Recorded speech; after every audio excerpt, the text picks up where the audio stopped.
小鹿，今天呢聊聊我妈，我爱我妈。但是啊，我妈这个人，她的社交方式吧，她就是有点颠啊。我妈前2天突然给我打了个电话，说：“鹿，我给你发了个号码，你给这个亲戚打个电话，他就是那个谁的堂弟的老婆的亲姑姑的女婿，也在北京，你们来往一下。”妈耶！就刚才这条社交链条上的每一环，我都不认识，也没有血缘关系。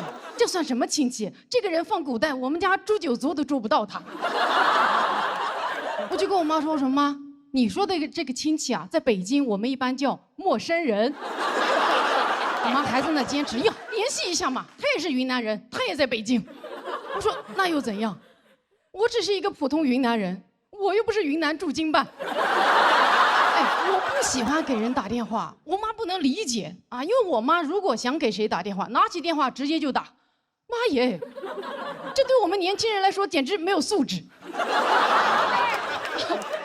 谁要是直接给我打电话，那相当于直接钻进我的被窝了。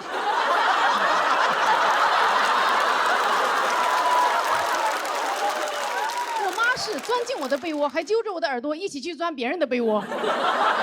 我真的做不到，我活到现在为止，我能拿起电话直接就打的人只有110和 Taylor Swift，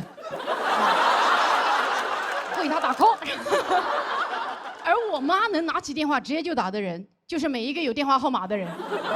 而且我妈打电话最生猛的是什么呢？直奔主题，打过去，喂，王秀兰，老李说我们家楼顶上水管裂了，你去帮我看一下，有问题找人来修一下啊。下午你去包2包豆腐给小鹿寄过来，挂了啊。好帅呀！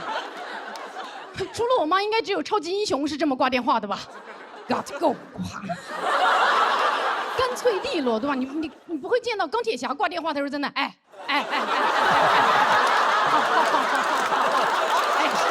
是。刚才这段表演灵感源于我爸。我妈刚才那通电话打得最帅的是，对方一句话都没说，但是把事儿都办了。我突然就很羡慕这种亲密无间的关系。我觉得我这辈子跟任何人的关系都超越不了我妈跟王秀兰的关系。我也有很多朋友啊，但是每次要求人办事的时候，你怎么可能直接打电话呀？对吧？你肯定是先点开微信，再点开对方的头像，再点开他的朋友圈，来看看他最近在干什么，先点个赞，再回到对话框，开始一些虚伪的寒暄。亲爱的，你去露营了，照片好漂亮呀！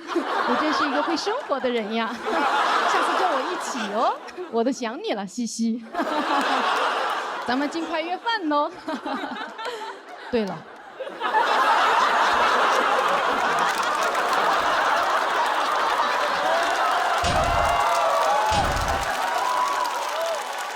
任何聊天里，但凡出现这个对了，那就说明前面都错了。我们每个人都清楚这个转折是多么的生硬和拙劣，但还是坚持用它来掩盖我们的蓄谋已久啊！假装是在聊天过程中，我一不小心我想起来了，哎呦，还是你激发了我呢。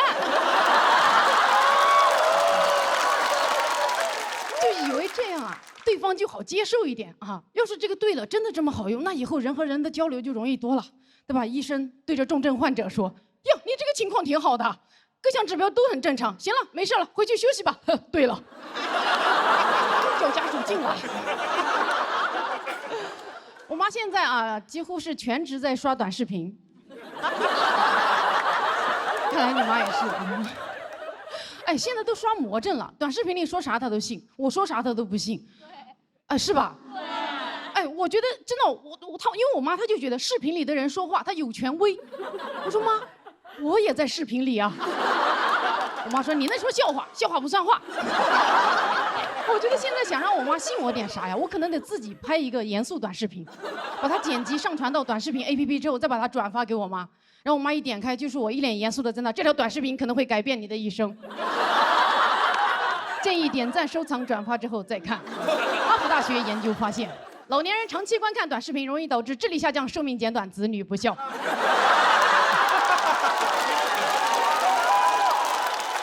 每天观看短视频5个小时以上，会导致子女不孕不育。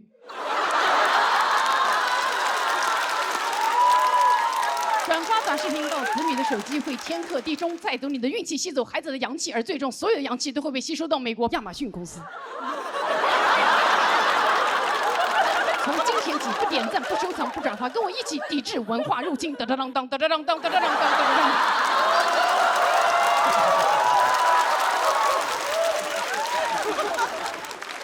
哎，我妈很爱玩手机，但她从来不关手机铃声，这意味着我妈走到哪儿都是自带 BGM 的，滴哩铃，滴哩铃，哒哒哒哒哒。救命啊！哎，不关手机铃声这个行为真的是太 old school 了。我们年轻人如果在公共场合自己手机铃声响了，跟自己在公共场合放了响屁一样尴尬，对吧？铃声一响，不好意思，不好意思，不好意思。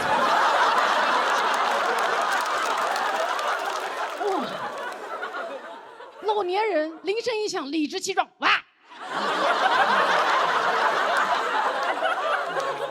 我妈的铃声最要命的是，它还带震动。我妈还不屏蔽任何群消息，所以一到大年30，我妈的手机自己能走路。去年过年，我真的是要被吵死了，我就想趁我妈打牌的间歇，我打开我妈的手机，把她所有的群都给她屏蔽了。我真的翻，发现哎，这也会屏蔽呀，屏蔽这些群你咋不都屏蔽呢？然后翻，发现哎，我妈没有屏蔽的群，就是所有我在里面的群。我知道你们有点感动，但你们也不要太感动，因为我还发现我妈置顶了王秀兰，没置顶我，还屏蔽了我爸。但这个故事里面最难过的还是我妈啊，因为我偷看她的手机，并且把她的隐私当作笑话到处乱讲，就跟她以前偷看我日记之后的所作所为一模一样。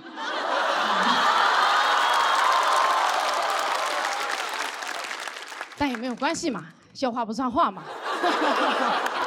对了，我爱我妈，好，谢谢大家。好，谢谢小鹿的精彩表演。喜欢他的观众朋友不要忘记给他投票，投票倒计时最后3秒钟，3、2、1，请锁票。哇，今天考核太厉害了！哦，谢谢小鹿的表演。哎，谢谢。哎，对了，你觉得自己是冠军吗？是啊，哎，谢谢。正面回答一下。啊，正面，正面。努力吧，我觉得还是要有点野心的嘛，对吧？是不是？嗯。我觉得我们喜剧之王非常有可能诞生一位女王。哦，谢谢。我也觉得，就是前2场小鹿已经很精彩了，我觉得这场比前2场还好。谢谢我妈。对了，哎，你有经纪公司吗？马上就要没有了。哦，我懂了。有一种进货的感觉。郭老师怎么样？这次看表演有没有夺冠的感觉吗？我今天已经看了3个冠军作品了。这个我实在说不出什么。老袁，要不然换一队，换一队，这也太强了，这都。我的妈呀！我看完之后，我心里既高兴又担忧。哎，当然都是为你们高兴。那担忧的是为我自己担忧，我也不知道。架不住了吗？啊，罩不住了。你俩签的是什么合同？当时是到总决赛吗？啊？不是你连他都想淘汰呀？你这干嘛呀？那你就坐这儿来，你上这儿坐着来，我上这儿主持去了。康永哥，这个您之前也认识小鹿吧？认识，奇葩说就见识过他的力量了啊！啊，谢谢康永哥你。在奇葩说的时候开心吗？这个问题我就侧面回答吧。那个时候也是在磨练喜剧技巧什么的，那时候还是很开心，但是，也紧张。我觉得对，那个时候因为好像我们那个舞台不太允许你有一些什么表演啊什么的，所以那时候有点收束自己，一直都就是西装大背头什么的。那你在辩论的场子上，如果输给了那些辩手的时候，你会想说，有一天把你们抓到老娘的场子上来见识一下我在这边的威力如何？哦，没有，我当时赢了辩手的时候，觉得呀，真的是不好意思了。有点投机取巧了，讲那些段子。你刚才内容讲的是真的吗？如果有人直接打你手机，你会觉得人家钻进被窝里面来？真的，我觉得就是我不知道大家是不是都有这种共鸣，就是还有那种直接打视频的人，我就再也没有搭理过了。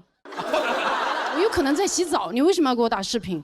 对，我就觉得那可能就是因为你在洗澡才给你打视频。吴镇宇老师有共鸣吗？对这件事？对呀，有些视频电话一来啊，我现在砰，这个人砰就关掉了，半张脸就把它关掉。就是以前不方便的时候特别愿意打电话，现在方便了以后反而不愿意打电话。真的，尤其老人家的电话铃声，我也很有。我妈她对，很慢的拿出来，就整个人就等着慢慢拿出来来看，就这样慢慢才打开。喂，就比电话铃声还大声。太真实了，你今天的。我最喜欢钢铁侠接电话了。哦，那个真是我爸真的很夸张，而且他有方言嘛，就每次一接到后面就是，他说好好好啊，他说的是方言是哈哈哈哈哈哈哈哈。但我以为你会再多说一点别的什么雷神你偷走，我跟鹰眼一会儿就过去，我以为还有这个呢，啊，这特有意思，整体都特别好，没有不好。谢谢。很多人都觉得小鹿今年有可能获得冠军，他确实表现得非常好。对了，我这里也有一个冠军，爱他美销量冠军卓奥，实证成分5天看见99%黄金效果。虽然我用了对了，但前面的话我也没说错。好，恭喜小鹿获得了气氛组的4票，我们看一看他最终得票情况。200，金牌就是小鹿的了，大概率。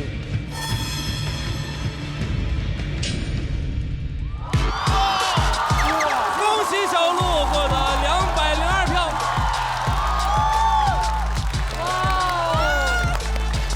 2个人没排。妈呀！看一下他的排名情况，目前暂列上半场第1，有请小鹿前往晋级区。小鹿值得，最好的小鹿。让座。哎呀，太猛了！这又是再创新高，一共是204票啊，差2票就满票了。我好想找到那2个人，那2个人是谁？谁俩没投票啊？是不是小鹿的爸妈就在现场？就2个人没投。太厉害了，这幸亏不在一场，202，哇塞，太你俩必将要顶峰相见了，你俩必有一战，你俩。哎呀，小鹿这套段子是他新写的，这个人，我天，他绝对要夺冠，他太可怕了，他到现在都是新写的段子，新写能那么完整，那么炸，然后上了统治级的这种，我觉得太可怕了，这个人绝对要夺冠啊！小鹿值得，小鹿就得这么高，小鹿就是这么，小鹿得204，小鹿在我心中就是204，小鹿永远在我心中是满分。细节刻画这个太值得去学习了。比如说打电话很小的一件事情，其实大家都见过那种现象，但是他把它都抓住了。你在台上不是说谁没有野心的，我当时还觉得，很不像你会说这话的。就我自己最近越来越有这种感觉啊，就是说路都是人走出来的，因为就是单口喜剧的比赛也这么多年了，也从来就没有过一个这种女性，然后作为一个单口喜剧表演者，然后呢，在这种比赛当中得到最好的名次。我还是挺希望自己能够实现的吧。我也希望这个能让大家觉得它是有希望的，它是有这个可能的。我们不会说，哎呀，哎呀，我是咋了？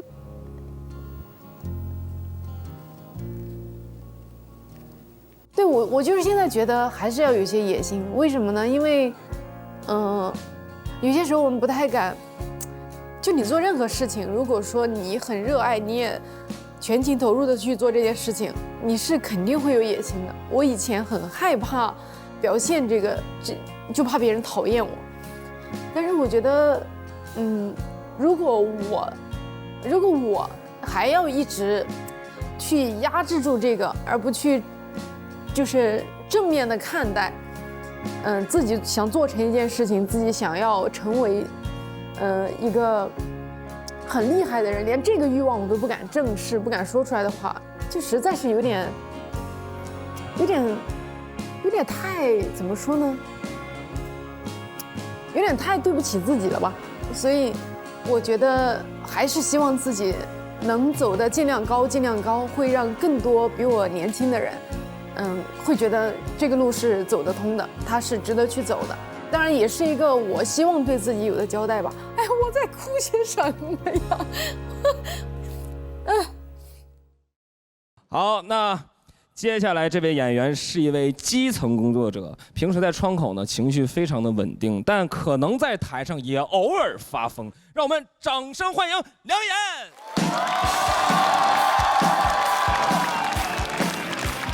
哎，大家好，我是梁岩。哎，刚才小陆老师啊，作为孩子吐槽了家长，那现在家长的反击就来了啊！大家看我呀，人到中年，2个孩子，说实话啊，很难不选择疯癫。我们家老大呢，18岁，18年父子感情啊，累积到今天啊，不能说荡然无存啊，所剩无几吧。你看现在暑假。每天早晨呢，躺在床上就玩手机。他要插上充电器，他能玩1天；他要插上葡萄糖，他能玩1个礼拜。非常专注啊！你就插上一把刀，他都发现不了，除非你插在手机上。有时候我就觉得呀，他可能也不是爱玩手机，就是跟家长啊没什么可说的。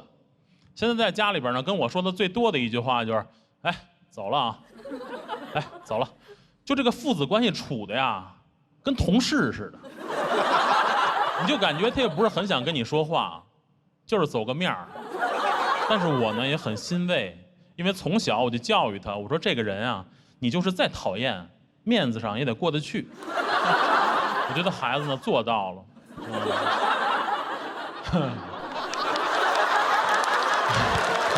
谢谢大家，谢谢大家能理解，没想到这么年轻都能理解啊。他很疏离，我呢就很困扰，怎么办呀？去年一咬牙又要了一个，所以现在我们家呢，一个18岁的哥哥，一个1岁的妹妹。解释一下啊，一个妈妈。1岁，我都不知道1岁怎么有那么多东西需要买啊。你看他现在这么小，他居然有自己的床，有自己的衣柜，有自己的冰箱，有自己的洗衣机。我说干嘛要出去单过呀？我说你哥还没走啊？我不知道大家对这个小朋友的家电啊有没有了解啊？你要是说他一点用也没有吧，确实他就是一点用也没有。什么洗衣机啊？儿童洗衣机，就那么大一点点。他这个洗衣机如果脏了，可以扔我洗衣机里洗。他说这个大人的衣服啊有病菌，孩子的衣服呢要单独洗单独晾，我觉得呀也没有问题。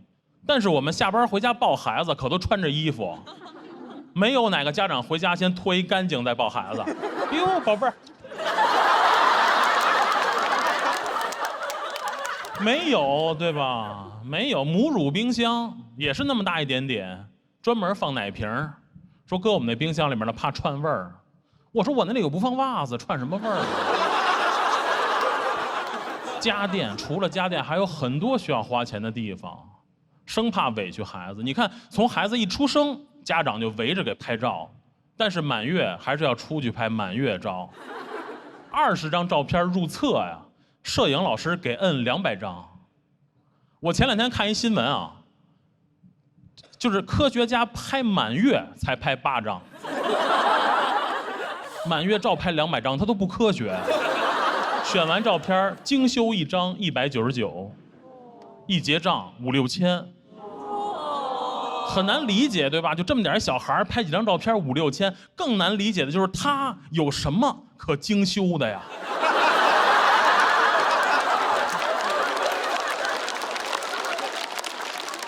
他精修什么？你给他 P 个1.2米大长腿，他自己49厘米。你给他瘦脸瘦身，我说不会是往年轻了修吧？不能再年轻了，再年轻就没了。修完了说家长，你看这，你看这小细胞就是宝宝，你看还游呢，还游呢，就爱游泳。说到游泳，哎，这过渡稍微硬点啊，稍微。说到游泳，现在大家知道吗？居然有婴儿游泳。啊，婴儿游泳，哇，我也买了啊。婴儿游泳，我在想婴儿怎么想啊？婴儿说，我记得我前2天出来了，怎么又回水里了？啊，北京户口没下来啊？我不知道大家觉得小孩啊几岁学游泳合适？我是觉得啊，是不是起码等他会叫救命？你知道更夸张的是什么？婴儿游泳居然还有教练。教练，我说婴儿跟教练怎么交流啊？英语。哎，人家真给我们找一个教练，那个教练呢抱着孩子，先用脚啊试试水温，水温合适就把孩子放水里边涮。哎呦，涮了不到1分钟啊，睡着了。我说来吧，教练展示吧，是吧？那教练呢也很无奈，他也不能把孩子叫醒，他也不能什么都不干，他就在那水里边滑了。给我都看乐了，我说那你滑了跟我滑了有什么不一样啊？我说这个游泳啊，我是比不过你，但是要说上班划水，真的我觉得养孩子真的太费钱了，而且什么感觉？就现在我觉得也不是我们家庭的问题，就这个时代的问题，对于这个小宝宝的照顾啊，有点过于精致了。你看他现在这么小啊，他居然有自己的牙刷，大家可能觉得说，哎呦，有牙刷就精致了。他都没有牙，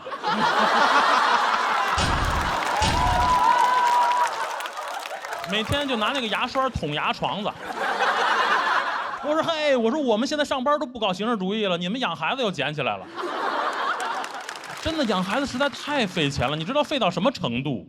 就是我现在写段子，我都不着急写梗，我就看哪儿能加商务。京都念慈庵，蜜炼川贝枇杷膏，润喉护喉。念慈庵，你理解我意思了吗？大家呀也多理解，因为过2天啊又该拍周岁照了。谢谢大家，我是梁岩。好，谢谢梁岩的精彩表演。喜欢他的观众朋友们，不要忘记给他投票。3、2、1，请锁票。好，谢谢梁岩。我觉得稿子写得非常的让人有共鸣，可是我想请教一下，你已经养过一个18岁的了，对，所以那个18岁的人在1岁的时候不需要买这些东西，也长大了呀。对啊，但是就是时代不同了嘛。哥哥小的时候可能还没有那些东西，但是现在家长可能都会有那种心理，就是你看别人家孩子有，我们家孩子要没有，不好吧？那哥哥看着这么小的妹妹有这么多，他以前……但是说实话，哥哥还是消费主力啊。真的，现在尤其有了妹妹以后，就更怕亏待哥哥。前2天父亲节，我还送哥哥一双鞋，75买的。振宇老师，您有平时的消费怎么样？给飞们？他没有消费这个概念，但是弹的吉他就。我不知道小孩子拥有那么多吉他干嘛？他有多少个吉他？他去买第一个吉他的时候就去那个，他选那个颜色是黑色，因为他旁边乐队有一个白色。跟着再去日本买的时候，他又买一个白色。都希望他能坚持下来，学好了。起码你在行人隧道或者天桥都能有谋生的。郭老师呢？对于这次的表演，就还一直延续了您以往的这个，就因为您其实不太爱设计一些个特大的那种大卡车，都是那种，哎，就是一个特别经琢磨的一个小包袱，让人就越觉得越有意思的。是，你回去想想还能乐出来。对对对，我特别喜欢这种类型的作品啊。我觉得梁岩是一个非常稳定的选手，其实每一场都能看到你的语言节奏跟这个故事讲述的方式都是非常稳定的。然后我刚才拍灯的那个点就是，你说小宝宝给他有专属牙刷，但是他没牙。对。对，我觉得这个就特别，就你说的那种可以回味的好笑。形式主义嘛，就是对，就是他不光是讲小宝宝，然后他又讲了这个现在的人可能在育儿方面的过度的一种投入，所以我觉得是以小见大的，是讲得很好的。对，然后我也觉得就是你看这个咱们现场的观众啊，也都很年轻，这脱口秀现在也很年轻的艺术，但是我也希望就是这个舞台上能有我们这种中年啊。你看刚才新仔讲爸爸带着买鞋是吧？小鹿老师也站这儿吐槽妈妈。你看现在很少有这种就是像我们这个年纪中老年吐槽孩子是吧？对，其实孩子也很多值得吐槽的地方。然后谢谢现场年轻朋友们的包容啊！好，那我们谢谢梁岩啊，谢谢大家。我们看一下他最终得票情况。我觉得这一段大概170，肯定是赢不了小鹿和郑佳宁，但是我觉得就3、4。恭喜梁岩获得169票，比现在高还是低啊？我们看一眼他的排名情况。暂时排名第4，有请梁岩前往晋级区。梁岩老师表演风格还是一如既往的稳。他这个年龄段的事情是观众比较缺乏共鸣的，但我会觉得他这个视角就一定是单口喜剧这个舞台很需要的。为什么春天对绿茶甘拜下风？因为春服绿茶。厉害呀！那为什么我今天只有仪表没有糖糖呢？因为统一春服绿茶没有糖糖。来喝一口。不用了。你喝一个。不用了。你喝一个。不用了。你不喝就不喝，微微发香有点过分了吧？哎，还真香。可不是真香嘛！微微发酵，缓缓生香。我说的呀，是微微发酵之后有自然温润的茶香啊！统一春服绿茶，无糖新上市，真无糖就是无负担。你不是不喝？厚颜无耻！让我们掌声有请严鹤翔。当时为啥会选到这个平台？不太想选那个话题了，因为那话题是工作你养我吗？我怕又会陷入到跟大林的那个不上班那个东西，那个话题说太多了，说多了也没意思了，所以我才选的太疯癫那个。就是我来这节目也没有说特别大的那个胜负心，说最后要怎么着，我就是想来这儿做一些尝试和参与，尝试相声的一些之前的表演方式、表演状态。因为我还是那句话，我觉得就单口相声这个东西，基本确实你也看到，不是很新鲜。人线理解吧？这个叫单口戏，我想试一下，比如说梗没有那么密集，大家能不能接受？我也做好了可能有失败的准备。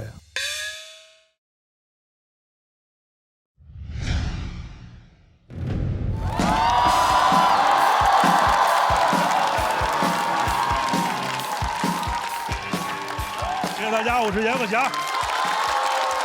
哎呀，头一次啊，2次演完了吧，导演组私下找我说事儿来了啊，说严老师您在台上不能老提郭麒麟了，提1次2次可以，提多了就烦了，而且对您可能也不好。然后您看下赛段呢，咱们是2个主题，一个是不上班你养我呀，还有一个是别人笑我太疯癫。我说这是我要提吗？你这话题老往上勾我呀！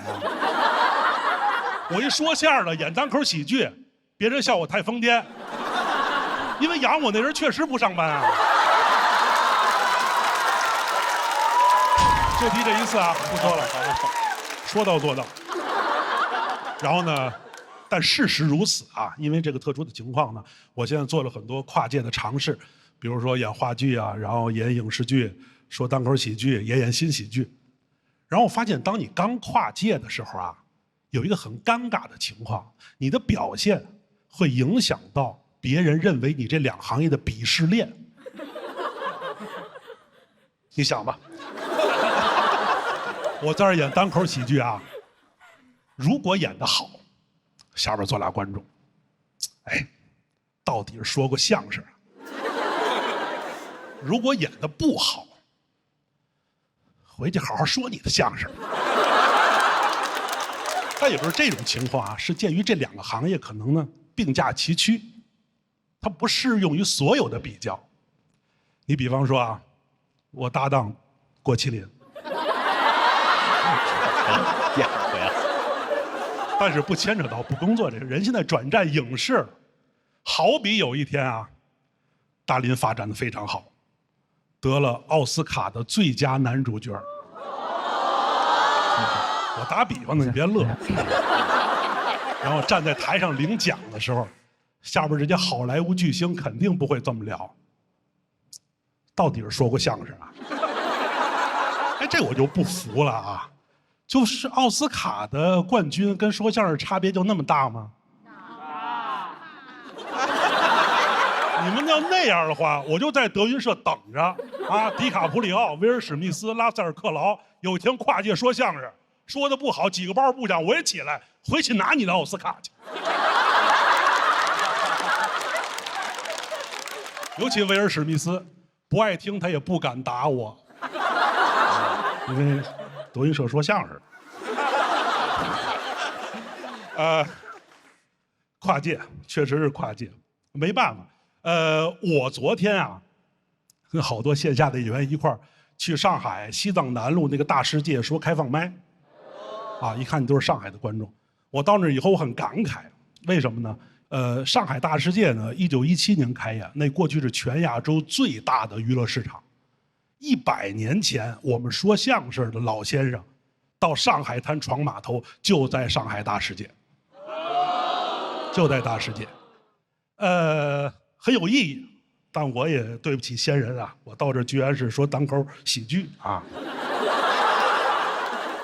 其实那个时候啊，在上海滩码头，包括北京，我们这些单口艺人，那时候没有说相声啊，这个词儿是建国以后才有的，不是王建国啊，不是王建国。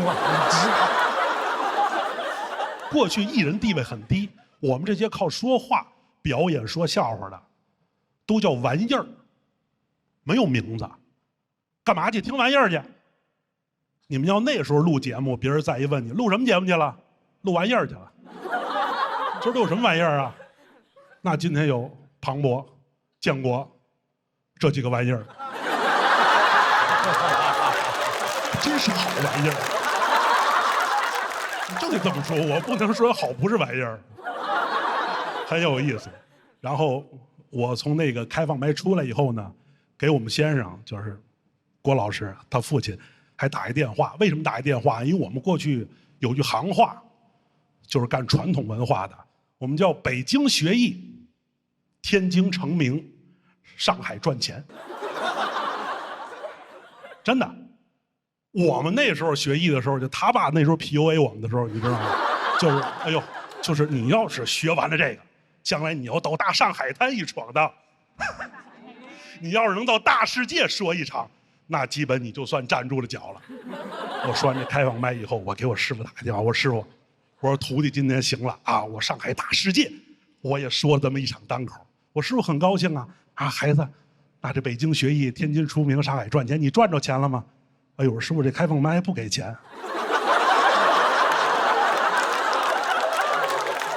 然后我师傅说：“那不对呀，那我儿子也去，他也不给钱吗？”我说：“他给钱，而且我说这呢不给钱，明儿给他听，他坐那儿他拿钱。”然后我师傅说：“孩子，我有点乱，你又乱。你们现在他们这行是说的不给钱，坐着听的给钱。”我说：“师傅，您听说过吗？”我师傅说没听说过。我说师傅你怎么看？我师傅说去你的吧。哎，给你们讲一个我师傅带着我们在国外闯江湖的事儿，好不好？好。在哪国家咱不说啊，我师傅带着我们出国演出，我呢自个儿在这个大街上走，路过一小胡同，看见一什么呢？国外卖艺的一小伙子拉大提琴。一看就是艺术家，为什么呢？这琴就得好几万，他前面呢搁一个放钱的那个小塑料碗，我就走过去了。说相声碰见这不能给钱，知道吗？因为我们这行是出门不捡东西就算丢。我就过去了，可能我过去的时候稍微没注意，我这脚啊把他拿钱的那个小盒就给踢躺下了，嘡啷一下，咕噜咕噜咕噜咕噜，他那里边有几个钢镚就往前滚，滚就滚到一个地沟里了。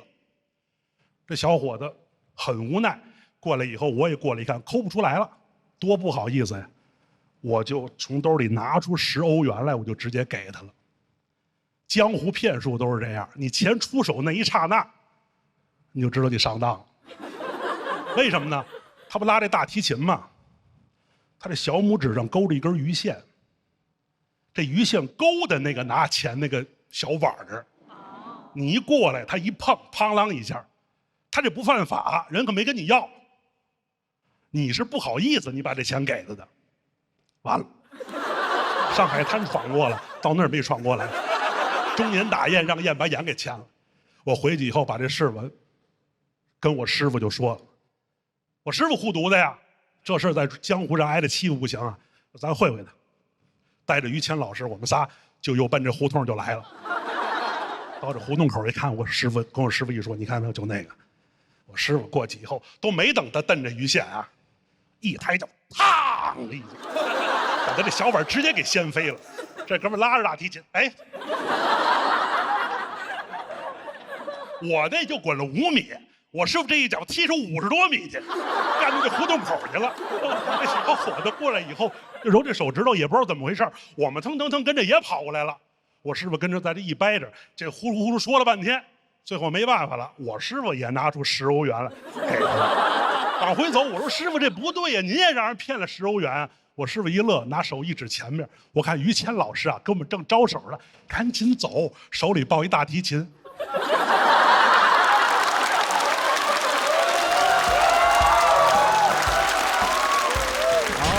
谢谢杨鹤翔的精彩表演，喜欢他的观众朋友们不要忘记给他投票，投票倒计时最后3秒钟，3、2、1，请锁票。好，谢谢太子妃杨鹤翔。杨老师现在参加2档喜剧节目，这个精力分配怎么？对对对，我跟那教主都是也比较累，然后跑2个节目，然后都得到了一样的评价，还是回去说相声去。很荣幸今天第一次看了严老师的表演。那个严老师刚才表演的时候，我也在观察郭麒麟同学，他非常的紧张，就是他一开始就按了投票了，就是他根本不怕我们说他护航，他就直接按了。你就是铁了心就一定要让他过是吗？我这一票能管什么用啊？我这个200多人的，我这一票。别担心，他有金牌。怎么是？就是有金牌就是杀不死是吗？起码这一次不会死。对，下一次我再给你弄死，你甭着急。别说的那么明显啊。他前半段就是一个里面的内心输出很强烈的，但是到后来很明显，他来到挺传统的一个段，因为后来他结尾就是于谦抱着那个走了，就摆明就是伤心的。对对对，他像就是前面整个大一段可能都为了铺最后这一个包袱。对对，但是所以。我还是喜欢前面那个掏心掏肺，一直喜欢你掏心掏肺那个样子出来，就生活感啊。当然传统经典很珍贵，但是时代在变的时候，我们让观众娱乐他或者接受某一些信息的时候，可能也为了他们稍微改变一下。是的，是的，是的，因为我也感觉可能会被淘汰，所以我说我们要适应一下自个儿的方式。没关系，有金牌哎。我真的想讲一句，我很担心，但没关系，我很希望一直看你的这样的表演。谢谢。我觉得严老师每次表演其实都不一样。第一次是带着一种巨大的愤怒感，然后第2次呢，我觉得是有场景的，有叙事故事的，又讲了一个让人很带入的这个过程。然后今天的这个表演呢，我其实到最后才拍的，听完了觉得还是好笑的。不知道严老师自己是不是在做实验，就是每一次是在想用不同的形式去找那个你的方式还是什么？是的，就是说，因为我原来有一个想法，其实就是我觉得在台上一个人讲段子让大家乐，可能没有什么太大区别，因为我们中国古代管我们所有这种方式就叫说话。刚才我演这个啊，其实实话实讲，后边这一段大林肯定知道，这也不是单口喜剧的范畴，这是一个标准的单口相声。是。然后刚才那个杨老师说那像新仔那种，您说在台上就 sketch 的方式和单口的方式结合起来，感觉很好。其实这个在我们过去看，这就是一种单口相声表演方式，这是我们真正自己的单口喜剧。虽然可能现在从包袱的密度啊、出梗的方式上呢，不太能符合现在观众的可能的这种趋势，但是我觉得这个东西要把它继承下来，我们还是要再做这个，确实是。这就是时代，就是我在台上说的，它并不是说这个东西老的传统的已经好的，它不符合时代，它可能就需要做改变。我觉得我能做的只是线下把段子再练练，就像上海这个城市一样，那它也不是个古都，但就是因为它一直拥抱世界，它才有这些蓬勃的发展，要改变。我不是从别的上面考虑，我就觉得严老师说话我特别爱听，就是他在讲一个什么的时候，我一直都很认真的在听这个故事，或者是某种经历，或者是某种观点，我就觉得这个特别值得我们脱口秀演员去学习，因为我是没有这种能力，在这个梗如此稀疏的情况下，仍然全程抓住观众的注意力，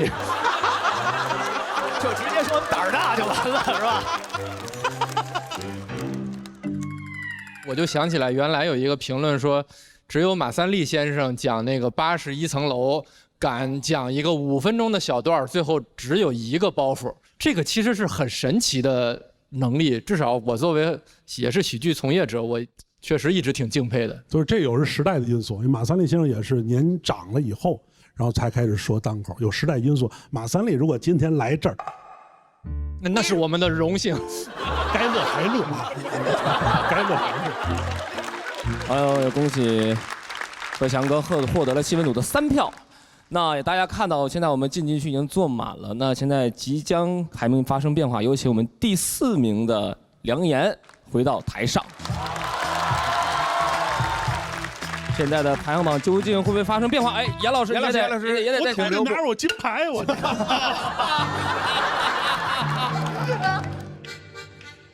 他这个金牌只能他用吗？对，只能他用。咋你也想用啊？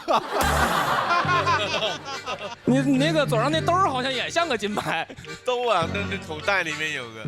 好，那到底最后结果是什么样呢？我们看一看杨鹤翔老师的票数。哎呦，有点紧张了。严老板可能要用复活金牌了。梁岩不一定低。梁岩老师这次讲的话题有很多很巧的地方，文本特别强。杨老师确实身上有功夫，现场的这种抓梗的这种能力，即兴创作的能力，我觉得我应该打不过严老师就拜拜了。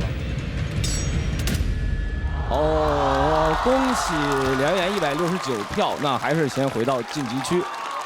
那严老师作为我们复活金牌的持有者，按照规则可以使用，也可以不用，也可以不用，是也可以不用。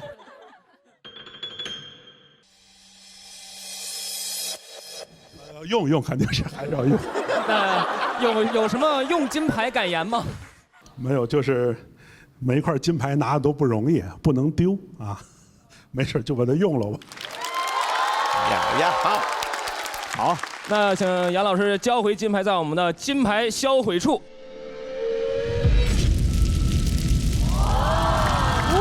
哇，这个道具终于用上了，终于用了。销毁处，哇！第一次用。好，现在杨鹤翔使用了复活金牌，可以继续参与比赛，请前往晋级区。恭喜恭喜！哎，你看那个位置，腿都短了点，你看，怎么还有个台阶？踩了一头，而且严老师没有面光啊。而且怎么在阴影里啊？杨老师往这边来点，你这没有表演。转着。好，那我们现在上半场最后一位演员，接下来的演员是一位00后的北漂喜剧编剧。我马上要上的时候看完他们的票嘛，我觉得没什么太大的希望，我们组太强了。其实大家在下边演出的时候，这几个人都是在最后的，常常都是。我就捐了呗。我当时就是没得选，然后这次我是到第2个。你想选哪个？卡卡？这哪个都很难的。就是选哪个感觉希望都是一样的。他们也要么就是很炸，要么就是很厉害，经验很高。我确实看起来也是蛮弱的一个，觉得自己应该再努力一点。小时候父母就说他，休息不叫休息，叫充电，每天就过得很焦虑，经常会在半夜忍受不了这种折磨。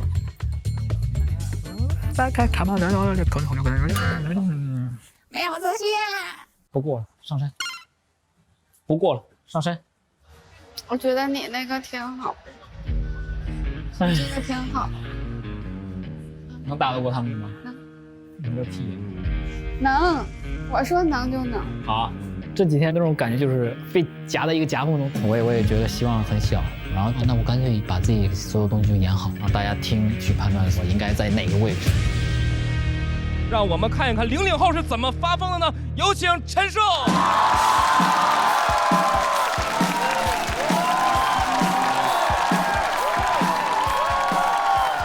Hello， 大家好，我是陈数，我是一个00后，现在，谢谢。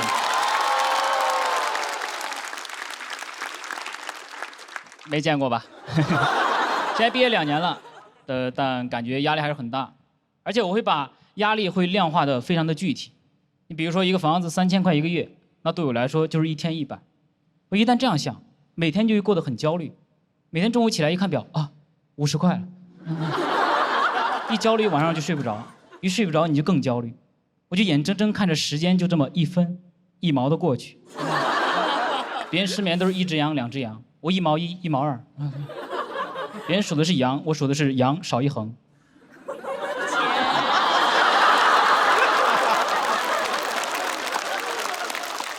平时还要处理人际关系，也很烦。我不爱回微信，经常不回。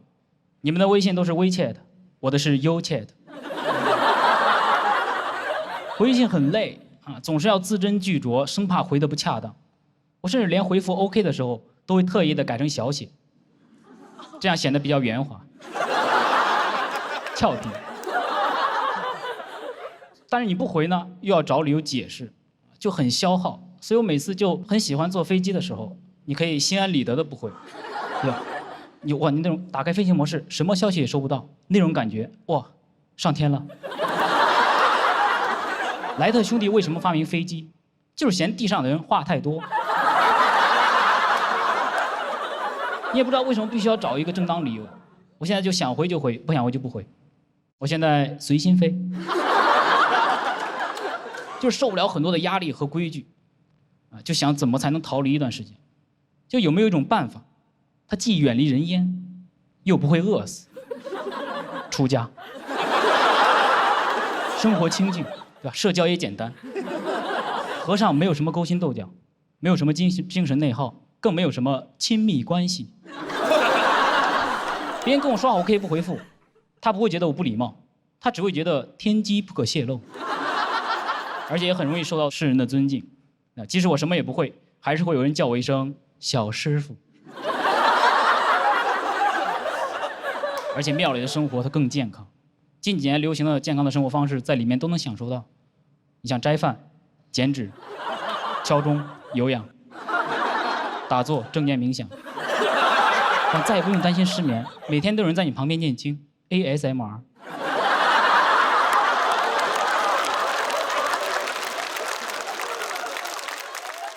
今年5月，我就认真研究了一些寺庙，在大众点评上。但不知道哪家最好，大众也不是什么都评。我就希望他能推出一个榜单，推荐一些本地剃度修行必须要去的地方，就叫必秃榜。我打开一看评价，很不错的一次体验，戒疤点得很圆，很对称，很像6筒，很喜欢，下辈子还来。每天想这有的没的，甚至开始好奇，那种常见的戒疤。它为什么都是双数？为什么没有5个戒疤的？我就开始在网上找，有没有点5个戒疤的在我那个城市里？5疤同城。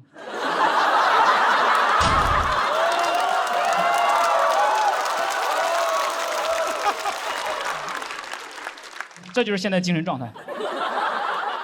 但其实后来发现，戒疤不都是双数啊，它有1、2、3、6、9 5种。我就想，为什么不是从1到9都有呢？是怕方丈拿徒弟打麻将吗？1个和尚挑水吃，2个和尚抬水吃，3个和尚吃。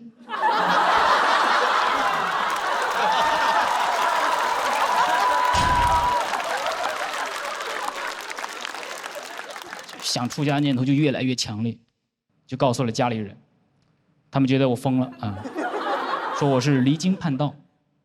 我也很委屈，这哪里是离经叛道了？我就是去念经的，这是离经的近道。他们一直让我考公考编，说这样上岸了之后就一辈子稳定。稳定，还有哪里比出家更稳定？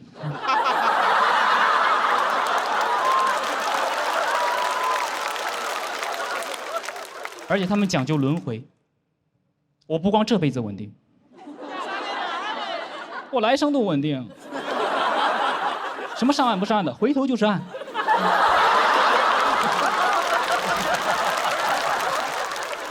所以就很不明白，很多人一有烦恼就会去庙里求愿、求事业、求爱情。你要想彻底解决问题，留下来就可以了。感到快乐你就拍拍手。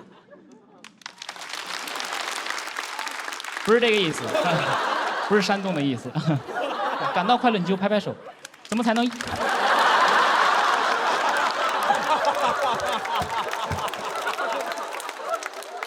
让我讲完好吧？感到快乐你就拍拍手，怎么才能一直感到快乐呢？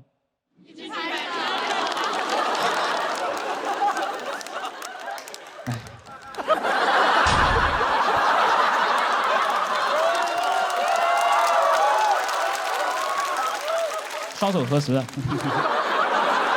就感觉我这个想法简直太完美，就终于要逃离世俗了，但最终还是没有去，还是那个问题，不知道哪家最好，我怕选错了寺庙，那耽误的可就不止一辈子。好，严厉，谢谢大家。好，我们谢谢陈述的精彩表演，喜欢他的观众朋友们不要忘记为他投票。3、2、1，请锁票。康永哥，看这次给票给的挺早的，是吧？是我特别喜欢这种很偏执的稿子，就是他一开始就走到很歪的地方去了，然后就一路歪到底，然后怎么拉都拉不回来，这种稿子很有种。谢谢老师，谢谢老师。像他这种逃避问题，这种各位老师有遇到这样的情况吗？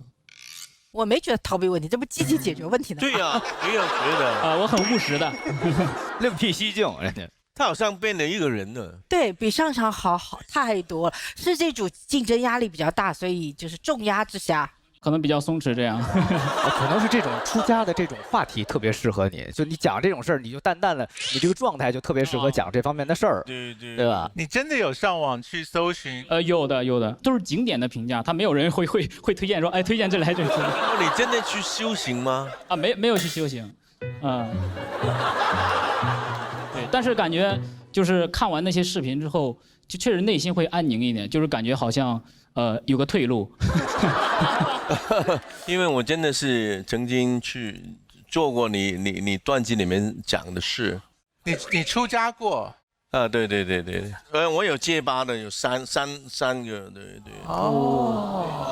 你早上4点钟，当就开始。到晚上10点钟才能睡觉，好家伙，这比上班累啊！这是很忙的。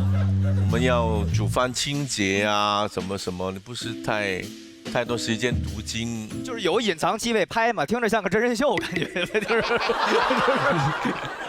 郭老师一般都是拍灯拍得很晚，这次为什么在双手合十的时候忍不住？你听出来他在解释这个包袱吗？那里真的不是山东，那里是一个梗，但被打断。是反复被打断，最后发现为什么相声演员要用立麦，就是一这样这包袱就能响了。你攥着它就不好响。天真姐一般遇到这种发疯的这种时候，还是选择去解决问题。我觉得发疯其实是一个好的精神状态，就是人有的时候如果被压抑的情绪，就是应该发疯一下。其实你是把这个问题解决了，你把情绪疏导出来了就好了。就是我鼓励大家时不时发疯一下。康永哥，有人跟你发疯吗？比如在崩溃的时候发那种特别多语音什么的。我现在已经机灵到，我收到讯息的时候，前面3个字只要是我最近，我就不看了。我管他最近发生什么事，我就是不想理这件事情。您回一个对了，那个对了。好的，咱们谢谢陈数，现在获得了7分组的4票。看来那边又是有些拥挤，再辛苦暂时排名第4位的梁岩老师再次回到台上。那现在我们排行榜究竟会不会发生变化呢？我们看一看陈数最终的得票结果。哇，这2个好难呀！感觉还挺有悬念嘛，就不知道他俩到底是谁能进。我还是认为梁岩老师很稳，完了观察也细腻，然后角度也有。陈数说表演是有那种平静的风感，很符合这一期的主题的，很契合现场观众的心理。我俩经常在线下也比赛，确实没赢过他。陈数那个段子会更贴合年轻人一点。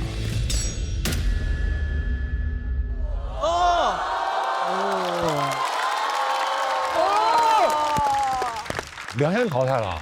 爆冷！恭喜陈数177票，成功晋级，请前往晋级区。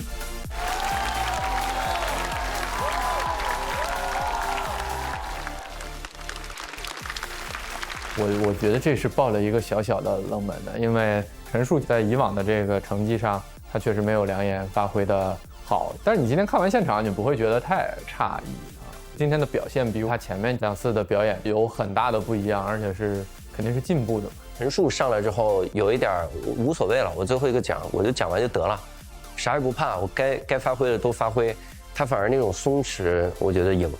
今天最像我期待的表演，比较像是陈数的这一种，因为那个稿子本身就很疯癫，就是一开始就走了一个很冷门也偏邪魔歪道的方向。可是你有本事把这么一个冷门又歪斜的路径给走出了一条路来，就会变成一场有趣的表演。果然比赛就是比赛，它什么都有可能发生。那很遗憾，梁岩老师。谢谢大家，谢谢大家。然后这个确实大家也看出来我们这组就挺厉害的，然后大家呢开心就好。然后我来呢，这个能来参与就挺高兴，也谢谢几位老师的点评。这个一会儿淘汰呢，从这条路上走。我们呢3期啊，我每期都淘汰，但是前2期是赛制的原因又回来了，但是这次应该就跟大家拜拜。然后希望大家都能有好的发挥，希望大家都能开心，喜欢我们这个节目，谢谢大家。好，谢谢梁岩给我们带来精彩表演，我们来年再见。哎呀，好可惜呀！谢谢梁岩精彩表演。我觉得陈数确实段子写的也好，自己也有点放松。怎么说呀，就输的心服口服。我觉得。哇，不写的连梁岩老师啊，对，确实每次梁岩老师都从这里走了。对呀，太难受了。对，而且他每次都是高分离场。对呀，这真的，哎，比赛真顺其万变。杨鹤翔老师现在感觉是，你现在甚至跟他们还有一个小小的缝隙，我不知道为什么。我诺贝。郭麒麟老师现在心疼吗？我现在踏实了，我现在。好，那本场主题第1个拼盘演出就全部结束了，让我们再次恭喜晋级的所有演员。这组好强，我们怎么超过他？对啊，怎么超过他？他们组的一个大变数，让人在旁边也跟着心情起落的。我们组好难打，我觉得除了黑灯的段子，是真的就是非常硬的那种。我们几个有的时候还是要看一些状态。小鹿也202了，他们那个组肯定比我们这组高呀。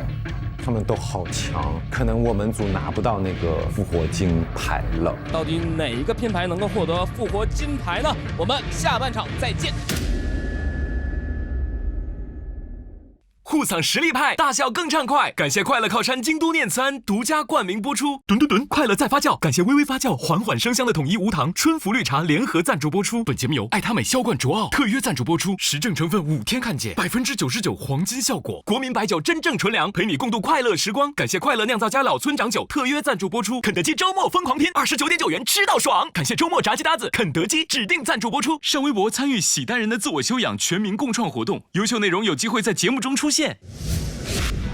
欢迎回到主题赛第2期的下半场。哎，你看这傻子，一活都没有，嘿，内娱没活人，这叫什么破梗？真是。就在山里跑步，然后一会儿快一会儿慢，有上坡有下坡，很可能跑着跑着就没路了。怎么说呢？有点像脱口秀行业。总感觉他好像要跟大家分享一个什么样的秘密。跟你们说，最近德云社，就在刚刚，我到了第3次，我真的哭不出来了。我奶奶哭了，她说其实跳舞是我们2个人的梦想。我班老板招人，有一次一个人面试没有通过，我问他原因，他说哦，这个人都挺好的，就是没有什么感觉，感觉不是可以培养的吗？火力全开啊，那枪！行动不便的旅客